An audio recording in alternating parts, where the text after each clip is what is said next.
there, Space Cats, it's me, Jules, with another video on drawing, planning and publishing, and this week it's all about drawing.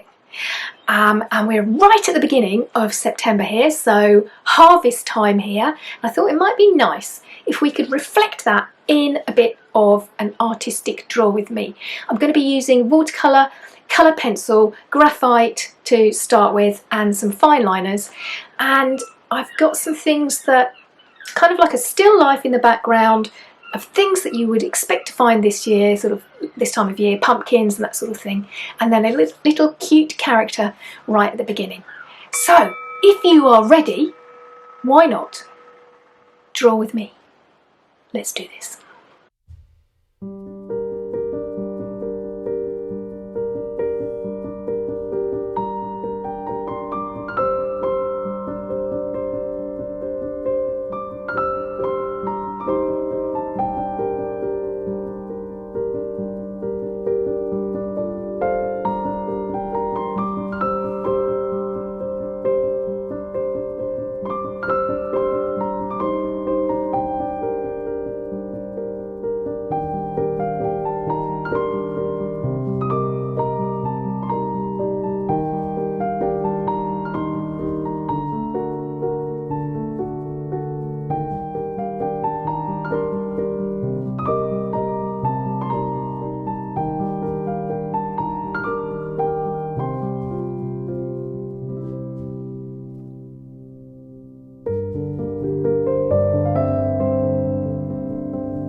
like further artist tutorials, I have a variety of short courses that will help you. There are real-time sessions looking at painting, drawing and marker pens, among others. And if you're keen on producing your own book, there is a more in-depth course on what you need to know about self-publishing a book with illustrations. And that covers making key decisions, how to make layouts and dummy books, rhythm and pacing, as well as several tutorials on illustrating your book, and a look at the tech. You can either hop over to my website or join me on Patreon for more information. Go on, give it a go! Okay, I hope you really enjoyed that, and I hope you can hear me above the gulls. They're at it again. If you liked this sort of thing and you want to see more drawing, then make sure you subscribe, ding the bell next to it. If you want to see more videos on publishing and how to go about doing that with your picture book ideas, then leave me a message below and I will surely get back to doing some publishing videos very soon. But I'm jolly well enjoying doing some art at the moment, so I hope you are too. I'm off to roll about like a roly-poly. I will see you next week. Nanu nanu.